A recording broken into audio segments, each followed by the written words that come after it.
I got onto a whole long, everybody's memeing everything, and then the meme goes away. And talking to Stacy, I was just like, what's the shelf life of a meme? And it's basically like about 12 hours. 12 hours for a meme? Yeah, because it's like everybody just fucking overdoes it, and then it's just like, oh, okay, and then it's done, and everybody's annoyed and rolling their eyes. Yeah, you see one when you first wake up because you get on your phone as soon as you wake up. Yeah, and then you look at everything for like 20 minutes, and then later on in the day, you see the same meme again, and then like your group text with all your friends, you'll get the same thing from your group text from your friends, and you're going like, okay, cool. Okay. I've seen it's funny. It was funny. It was cool. No, it's just, yeah. We're in a meme society. But you will save, if it's really good, you'll save it, and then you'll send it to somebody else who's not in that group text. Yeah. And wait for a reaction. And then sometimes bring it back like 3 months later. Yeah. Like, remember this? But usually that reaction from the text is like, yeah, I saw that earlier. Yeah. They're like, oh, yeah, I was going to send it to you. Like, oh. I don't know. Yeah.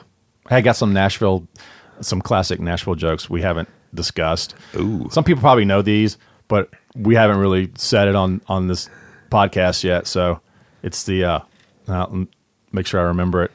Oh, it's when two Nashville guys are watching a band play live. The one Nashville guy, these are like the label dudes, maybe some interns. The one guy looks at the other guy and says, "Do we like them?" Oh, yes. Yeah, you heard that one? I haven't heard that one, but there's a great Guns N' Roses, A Reckless Road, about them starting Guns N' Roses all the way up till they got signed and made Appetite for Destruction. And the dude that signed them talks about how everybody, all these labels came in to the Whiskey to go see him. And he saw one song and turned around and walked out because he wanted to make sure that everybody saw him walk out so they would leave so he could come back and sign them. Because he had heard him enough, but then when he saw him live, he saw the first song, knew, I got to sign this band, but didn't want anybody else to, so he left after the first song just so all the other label people could be like, well, if that guy's leaving, then we don't want to sign this band. Let's go. And that's how he was able to sign.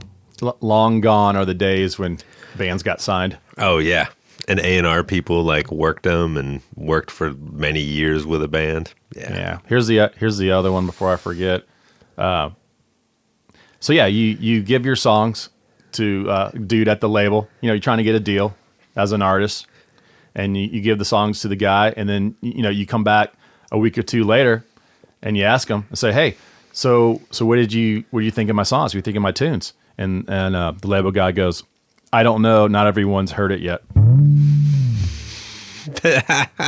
Dude. Yes. Yeah. Nashville. People, they talk a lot of smack about Nashville, like the Texas bands, but, a lot of them have like Nashville numbers, separate cell phones. Yes. Sometimes they have, timeshares, condos, stuff. They have an address there. They're there all the time to write.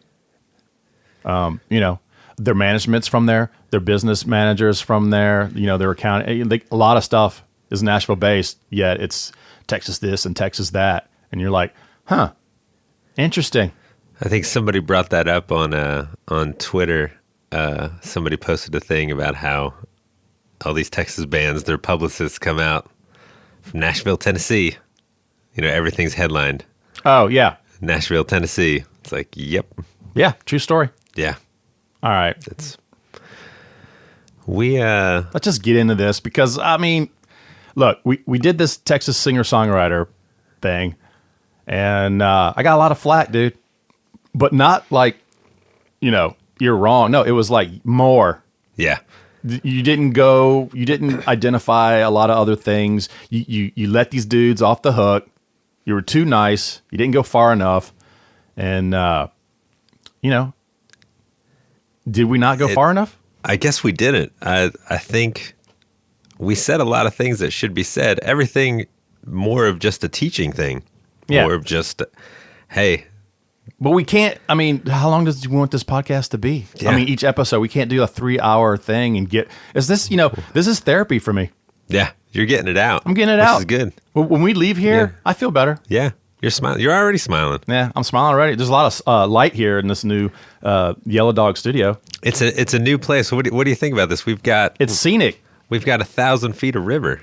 Yeah. We have 1,000 feet of river. We have 30 acres out here. I hope the river stays 1,000 feet from me. That's our hope too. But insurance, we got insurance. All right, let's get into this. The Texas singer-songwriter. This is the mental edition. The mental edition. I love Going it. mental. All right. So, you remember your early days playing I do. with some of these Texas artists in the early days? I do. How many bad checks did you get? Oh my gosh. That was always the thing of like, or not just the bad check, but hold on to it for a week or two. Oh yeah, the Please. hold on guy. Hold on to that check. Yeah. Hey guys, can y'all wait till like Monday or Tuesday? You know, this is like pre-cell phones. Yeah. So you had to actually call a dude on a landline. And you were We used to just call depositing on those the phone. telephones, by the way. Yes, landline. Yeah. No, now it's a that's the landline funny now. thing, too. Before it was just telephone. Yeah. Yeah. You get the check from the guy. I can't tell you how many checks bounced in the early years. Oh yeah. It's like, why write the check? If it's not gonna. You got us out of the bar. And not only was the check bad, or you had to wait to cash it. You had to wait for like an hour or two after the show. Oh. Yeah, you're driving to the Yes. show yourself, right? Because you're at this level. Everyone's driving separately, whatever. And sometimes all together. But then you have to like wait for the guy to write the check. Well, I didn't get the money yet, so I'll pay you guys when I get the money. And you're at that level, like, dude, I'm month to month right now. Yeah. I need this. You knew we were playing the show. Why didn't you already have the checks? Why didn't you write the checks out already? Why did you wait till an hour after you're drunk? Hey, what was I gonna pay you for this one? I don't remember. That's my favorite. What was that one? And yeah, so you're waiting for this guy. All you want to do is you smell like smoke because everything was smoky back then. Oh yes. You load up all your gear. You want to get out of there. You're like an hour, 2 hours from home if you're lucky, and you just want to go home.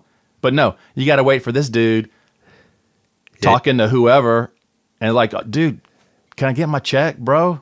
Why they make us wait? Why did they make us wait, dude? Because they're partying. That's most of it right there. And it's not like we had a hotel to go to. We couldn't afford hotels. They didn't even know what an itinerary was Oh no. in the early days. No one knew what the hell was going. We didn't know if we even get in a room, if we're eating anything, what time the show is, when we're supposed to leave. No one knew anything. Like zero information. That was my life for like the first 5 or 6 years in this Texas scene. Yeah. Or how about this show is this show's in town, so maybe we pay you guys a little bit less for like the in town shows, or like, Oh yeah. hey guys, this show's not really paying that much. If you guys will want to take a little bit less money for this one, help us out. Otherwise, I don't think we can play the gig. So they're like guilting. Who's going to be that guy that goes, nope, I get paid what I get paid. I don't care. If we don't even play the show, fine. I only get paid what I get paid. Who's going to be that guy at that age? Yeah. You're so young. You just you don't want to stir the pot. Yeah. You don't want to Guess lose what the happens? gig. Everyone in the band is like, I don't want to do this for less. Because now everyone's like, well, I can't wait for this weekend. Yeah. Because now the boss is guilting us into getting paid less to play a show. He's still getting paid. You think he's getting less? And they don't realize a lot of these, and even to this day, a lot of these guys they see their gigs. They're like, okay, I get paid, we're playing 4 shows. I get paid this much. This is how much money I have for the month. So they're starting to budget out how they're going to eat and all that sort of things. And then you get that, hey guys, man, this is a bad paying gig. And if you guys don't mind. Yeah. Mom said she's not giving me extra money this month. I need to get a job. I need a real job. Yeah, I can't get money from the family anymore to pay you guys. So Let me tell you something about that. That is never made up, ever. No. Once you agree to take less, that money never comes back again. Nope. No, because then fast forward 6 months, 8 months, or something like that, and then a gig gets canceled. and you get paid for it by mistake, and then they want that money back. And then you start thinking, what about all those times before when we took a hit for the betterment of the band to get the band, just so we can play some shows and, and get things going. And then something happens in our favor, and then we get punished for it. Yep. It's the same thing in the studio.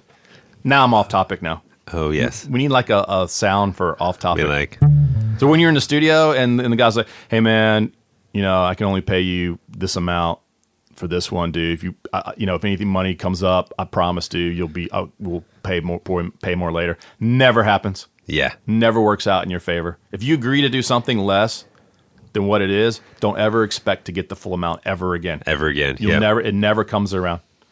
So that's going on with that. All right. How about long drives? Oh, the super long drives. Yeah. Guess who almost never drives ever? Yes. Oh, I know. The singer-songwriter. Yeah. Artistry. They want to be called artists. It's like rhyming Texas with X's. Is that art? Are you okay, Adam? Sorry. That just fucking, oh my God. I'm putting the clock in while you laugh. It is. I know. You need to. Is that art? Again. The audacity of these people. I'm a Texas artist. No, you're not. It's like I don't know. It's like a junior high girl writing poetry on her notebook. That's what these lyrics are coming out from these 20 to 30-year-old men. Well, it all depends on the when they started and how they want to really perceive themselves, because it's like you've got the ones that just start, and we all do. We learn simple lines, we write simple words, whatever, but then we want to grow and we want to become an artist. But same with Nashville. You get to this thing of like, well, what sells? And nobody grows their artistry. Nobody wants to be a better songwriter. Nobody wants to be a better musician. They just get by, which always, always bugs me. I've gotten to the point in the studio with an artist who played me a song, and it was like, what do you think? And I said, honestly, I love the melody of this tune that you're doing, but I think you need to approach the lyrics a little different way. I said, why don't you approach it from this standpoint or that standpoint? This song has been written 10,000 times in this way. There should be a cap on how many times legally you can mention Texas in a song or in an album. Like, all right, dude, you got 10 songs, you get one song about Texas. It's been done. I don't need another song about Texas. It's over with the Texas thing. Be more creative than that. Well, push yourself and push your friends, push your peers. I mean, what are we? We're loving something that's inanimate. Why don't we write a love song about actual people? Yeah. I love Texas. Texas beer. Texas fishing. Texas hunting. Texas camo. We got Texas on everything. We don't need it in our songs as well. Look, no one in the state can forget where they are. You're constantly reminded you're in Texas. Yes. I don't know. Does that do with singer-songwriters? Well, a lot of it has to do with that, yeah. They never drive, dude. Never. Never drive. Now, you have some guys that won't let anybody else drive. They're control freaks, and they will always drive whether they're stoned or drunk at the end of the night. And you're just like, oh God, yeah, is this happening? Yeah, And then you got the guy who can never drive, won't lift a finger, never drives, can't pack up his own stuff. It's usually this is pre-crew. This is like before you have a crew. It's usually late for loadout. Or how about the guy who's always falls asleep 15 minutes before you get to the venue? Yes. And then he's sleeping. Hey, where's Duder? He's sleeping. The back of the truck. Yeah. You just try to be as loud as you can be, opening up the van doors and stuff. Yeah. Slamming everything. And he hears it. Yeah. But he's not going to wake up. No. Yeah. No. And then you got that one dude you call him but never answers. Yeah. But every time you see him, he's on his phone. Yeah. It's like, oh, you know when I called or texted. It's kids, like I said before. It's these young kids, never had a real job before. They don't know what they're doing. Always talking about, like I said, always talking about how drunk. Oh, sorry, how drunk they are. Always talking about how broke they are, but yet they'll fly home from long gigs. Yes. Or fly to they won't. They don't want to ride with the band. They just want to fly, but they're broke. But they're broke. Yeah. So all the guys got to like take turns driving a van and trailer back from like Steamboat while the boss man flies home. Hey guys, great show this weekend. Yeah, it was great. It was great. It was great. All right, well, see you later. See you guys. Hey, I know you guys are in a hurry to go home, but my flight doesn't leave till 10, so can y'all like run me by the airport? But I don't want to get there too early. And you're like, dude, we were going to like leave at like 8, maybe 7. We're trying to get out of here. This is a long drive from Steamboat all the way back home. Drive. And the boss man wants you to like run him by the airport at like 10:30. Yep. Because we have nothing better to do. Dude's going to be home in 2 hours. You're going to be home in like the next day. Yeah. If the snow lets you. Yeah. Not like, if you don't get stuck somewhere. Yeah. Which I heard happened this year at Steam. Man, this is like off tangent. Don't worry. I'll get back to the artist. But why would you do a show where it's freaking freezing and it's just miserable and no one can get around? It's not fun for the band guys usually, unless you're really young and never been there before. What? Plus, it takes a lot longer to get the girls' clothes off because they're wearing so much clothes. And they should have this stuff like at the beach. Why isn't there like a Steam Beach Festival or something? Beach Fest. Where's that festival? Yeah, I'd be down for that. Yeah, because now the clothes to ratio to the alcohol level is completely in your favor at that point. That is true. Although, do you want to see all these dudes in bathing suits in the scene? These fans that come to these shows? Or the band members or artists? Yeah, well, yeah. Heck with it, dudes. Can you wear a tooled leather belt with your bathing suit? That goes back to the fashion episode that hasn't aired yet. No, it hasn't. All right, I feel like we're letting them off again, dude. We're letting them off in this podcast. I can tell. But I got to say, I do enjoy the Steamboat thing. Yeah, well, you're the one making the money off the Steamboat thing. Oh, that's it. Yeah, I'm making the money off that. The band dudes that are there for like 5 days and they got 2 gigs. Hey guys, we got 2 gigs, but we got to leave here a day before and then a day on the way back. So it's like it's a 5-day, 6-day thing for 2 shows. You're on your own from then on, and then. You know, your choice is if you're in a hotel, if you know where your hotel is at Steamboat, because no one knows what the fuck's going on at Steamboat. And so now you got the dude, man, we are like off. Well, it's the honestly. We're going to have to play this tangent music while we're going back underneath there. Well, part of it right there goes back to the singer-songwriter. It's just like, okay, so if you know you're bringing your band up there for I don't want a $15 days. Grilled chicken sandwich every day because we're too far from the grocery store. We can't get there, and we have a hotel. We don't have a condo with a refrigerator or anything, so you're screwed. And it's the classic, you know, it's the classic songwriter. If you're gonna, you know, if you've got your management or whatever, advance something, figure all this stuff out. So even on your way up there and on your way back, book some gigs so everybody's not just, you know. I'm going to help you out here. Traveling for 6 days. Listen to this. Let's see how it sounds. Beach Music Fest. Oh, man. Does that sound good? There's a lot of sand in areas you don't want sand, though. Think about it. Do you like being cold? Yeah, I'm an East Coast guy. I don't know. They do it in Colorado, but yet not a lot of Colorado fans are there. It's just Texas. So you're not really building a fan base, really. It's something like you feel pressure to have to do this thing. Because you want to be associated in the scene, and what better way to be associated and get your brand out there if you're included in the Steamboat thing. Yeah. But how much? But what's it really doing for your career besides that? It's a good question. It brings in, you get some new fans in. You bring some, but they're scattered all over Texas. That is true. Yeah, there's not a concentration. You don't know where they're coming from. How big a fan am I of Steamboat? Can you tell? Is it obvious? I can tell that you're not a huge fan of Steamboat. All right, let's do like, here's another thing. No one cares about your wife and kids at shows. Hey, Texas artists, country artists, we don't care.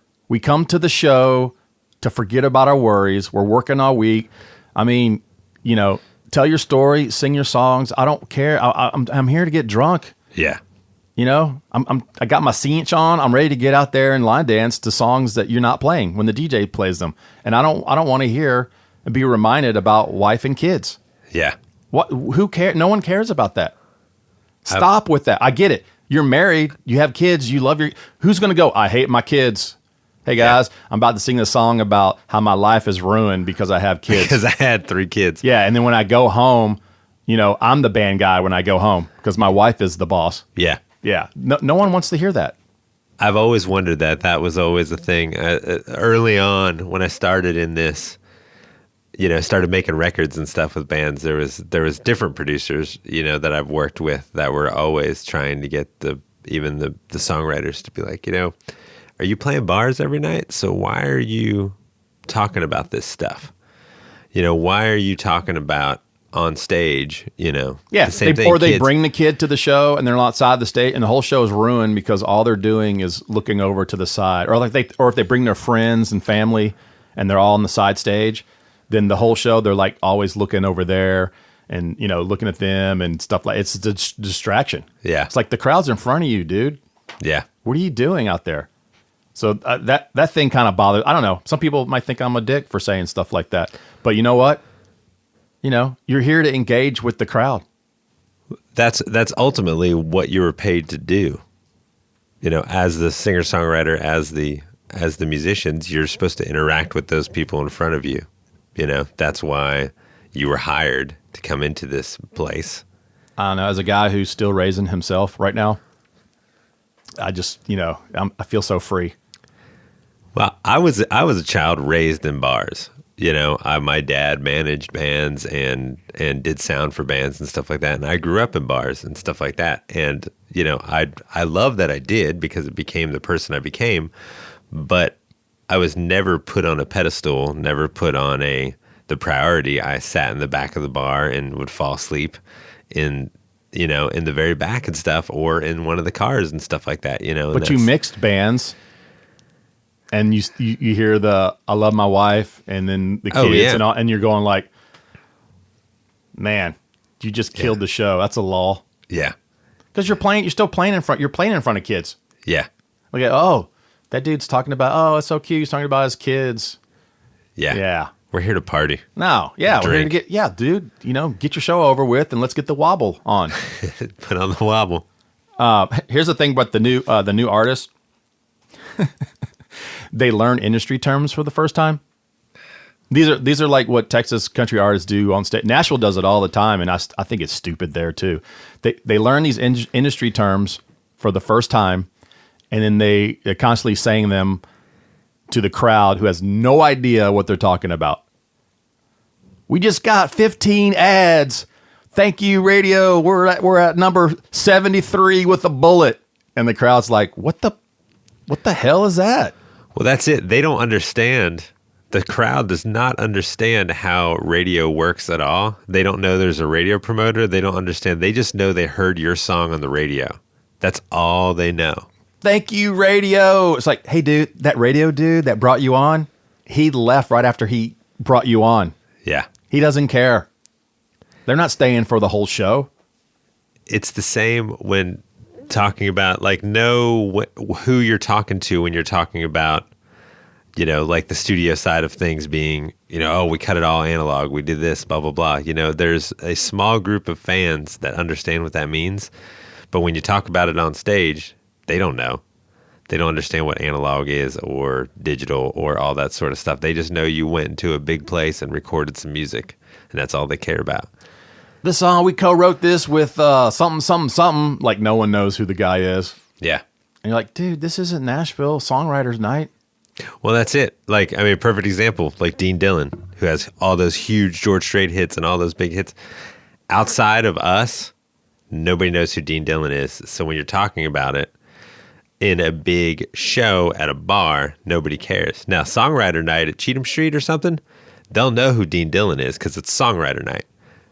But everywhere else, they don't know. I mean, I always defer back to my family on the East Coast, you know, and I'm like, and they'll actually ask me certain things. So just like, what does this mean? Why is this person talking about this? Don't you guys write your own songs? Stuff like that. No, they don't write their own songs. They do covers. Let's talk about the artist who's way out of touch with music and wants to do a shitty cover. Hey guys, hey man, we should do this cover tune. And you're like, oh my God. Really? Yeah. All right, I'm going to go over my cover tunes rules. Yeah. I got rules for this. Dude, I like this. Dude, I'm an INTJ. Look up that. I got rules for everything. I forgot what I was. I did that years ago, but I don't remember what I was. Just think of Sheldon when you look at me. Yeah. Not as smart, but I don't know. Or House. That's another fictional. House. Yeah. Dude, Hollywood loves writing. It's a rare personality type. You guys are lucky to be hearing this. And that what I just said there, that's part of the personality type right there. Right there. It's super rare. They love writing for that character because it's I guess it's interesting. Yeah. I don't know. All right, cover rules. Crowd participation. That should be a top priority. If you pick a cover tune, look, you got one record, maybe two. Not all those songs are great. They don't really know you that well. So, you need to throw in a cover tune. You don't have enough material to do a whole show. Yes. Right? So you got to fill it up with some cover tunes. Filler. So pick one that's got crowd participation. And what kind of songs have crowd participation? Popular songs. Pop hits. Yeah, a song that everybody, not some obscure tune that no one knows if it's one of yours or something else. Yeah. All they know is the song is better than everything you've just played, but they don't know that it's somebody else. So play a popular tune, everybody knows the song, and it has crowd participation. You're trying to get the crowd excited to listen to you so that when you do play a song they'll listen for it. They might listen a little bit longer instead of look at their phone every 5 seconds. Yeah. So it has to be appropriate for the band. Yes. Man, that's a big one right there. Yeah. If your band is not good enough to tackle a tune, then you don't do it. Don't do it. It's got to be appropriate, right? Yep. You make the song your own. Do your version of how that song. Yes. Don't ruin the cover song. But why pick a song no one knows? Yeah. Because, like I said, they're usually out of touch with what's going on, what's popular. And so they'll pick a song that they think was cool from their time, but now they're older now and then they don't know. Yeah. They don't realize no one else knows it. Yeah. Oh, this one. Where are we at right now? You looking at the 28 minutes. Okay. All right, hold on. I feel like we're still letting them down. We're letting them down this week. We need to keep going. All right. When the artist decides to do a record in the studio, oh man, the drama. Dude. The politics, all the backwards. Yes. Backwards. All the the background text messaging, the phone calls. Oh, dude. No one knows what's going on. It's bad. Artist is very what's the word? I don't know. Aloof. Doesn't really answer the question. Very political. Very political. Hey, so we're doing a record? Cool. When's the record or what studio? Do you know who's playing? All that stuff is going on. Yep. Say that you're in a band and there's like one dude that's good enough to play on records or does play on records, and then you got the rest of the band that doesn't. That's a decision the Texas artist has to make. Do I get studio guys? Or no, it's my band. I want my band to play on it. You got two different views on that. I don't want to go into that too much because we'll probably do a whole podcast on studio on the studio stuff. Side. But it definitely has to be like you as the artist, as the singer-songwriter, it's your band. You just need to be upfront and make the decision and tell the guys, hey, I'm going to use a studio band, or I'm only going to use a studio band for rhythm section.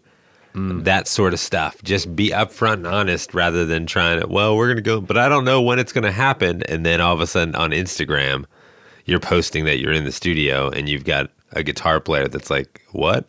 Well, as far as this podcast goes, it's when they want you to play in the studio, but they don't want to pay you what they would normally pay if they had to get studio guys. A studio guy. So they want to give you a cut rate, or sometimes not even pay at all. I've heard horror stories with some of the Tejano bands. You don't play on my record for free, you're out, you're fired. I've heard that stories before. I can't validate any of that, but I could see that happening. Yeah, so they want to get you in there for a cut rate instead of paying. And there's no union here in Texas. No. Yeah, these guys want to start a committee. Why don't you get the Texas union here so guys can get paid what they're supposed to get? Again, we're going to save that one for the studio. Don't get me fired up now. Yeah. So that one where they try to get you guys on the cheap, or when they fly, the boss is in first class, the rest of the band's in coach, but they're broke. Back. Yeah, they're broke though. They don't have it. They don't have any money. Man, all right. I want to do one last thing. I don't even know if I like this podcast that we're doing right now. I'm gonna do T-Bay's Pyramid of Success. Ooh, I like this.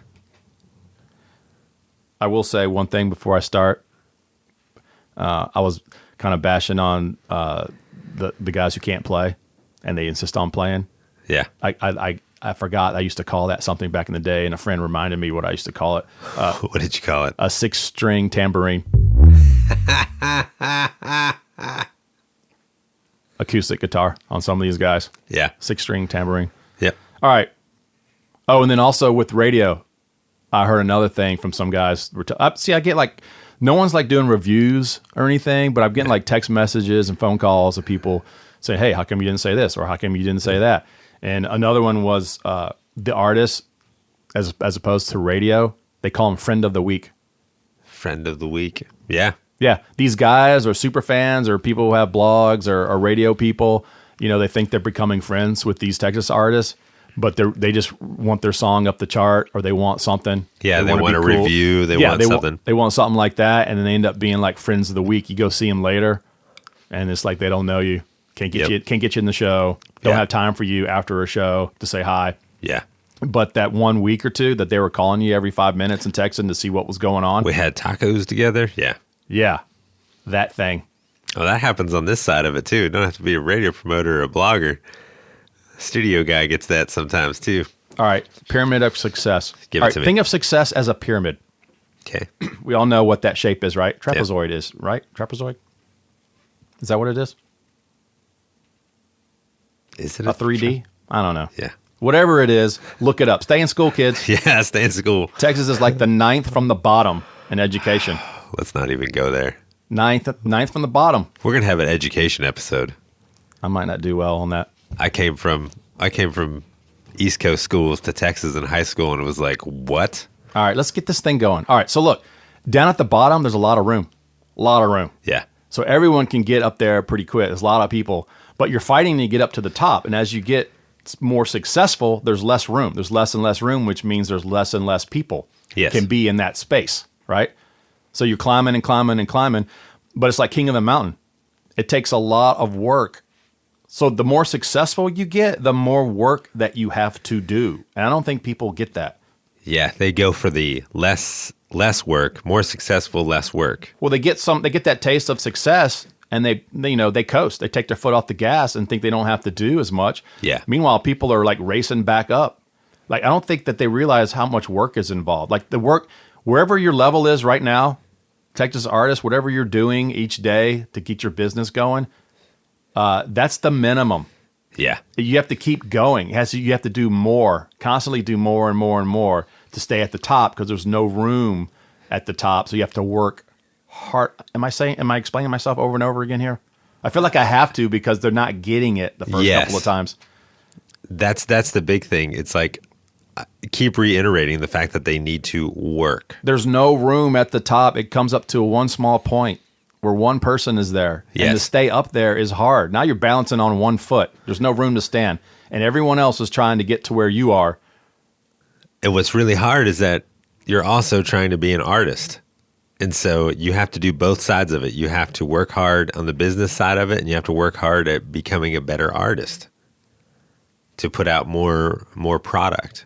And Christmas bonuses and a raise once in a while would be appreciated, right? I don't think it's ever been taught that this is not easy. No, it's not easy. It's not easy. And no one realizes. There's a lot of people that go into this thinking, hey, it's easy. I can strum a few chords. I can rhyme some words. And I've got a job. And it's cool. It ain't easy. I don't like any of it. But let's just end this now. Let's get out of here. Are you ready to end this? Yeah, I think we should end it. Okay. We kind of we let them off the hook again.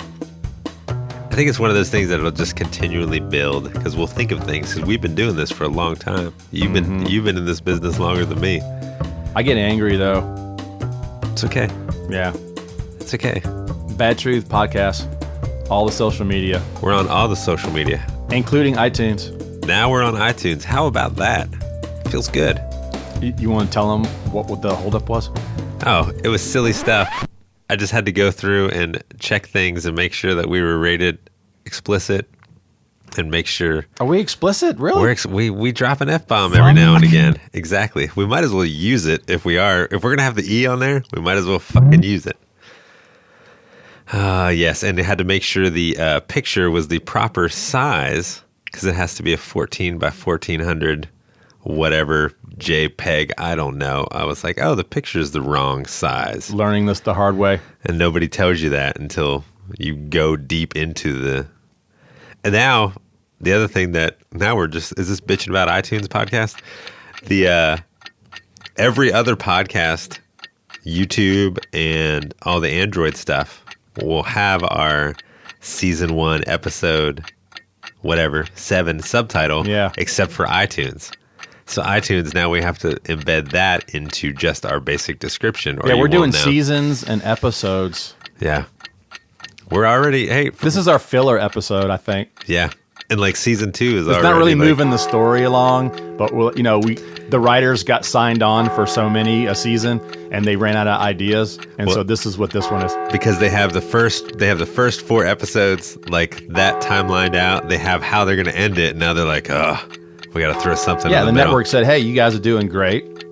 Let's, we're going to sign on for 6 more for the season. And the writer's like, okay. Shoot, what are we going to do this Now I'm just whining because I got bad checks, 20 years ago. Yeah. I had to wait.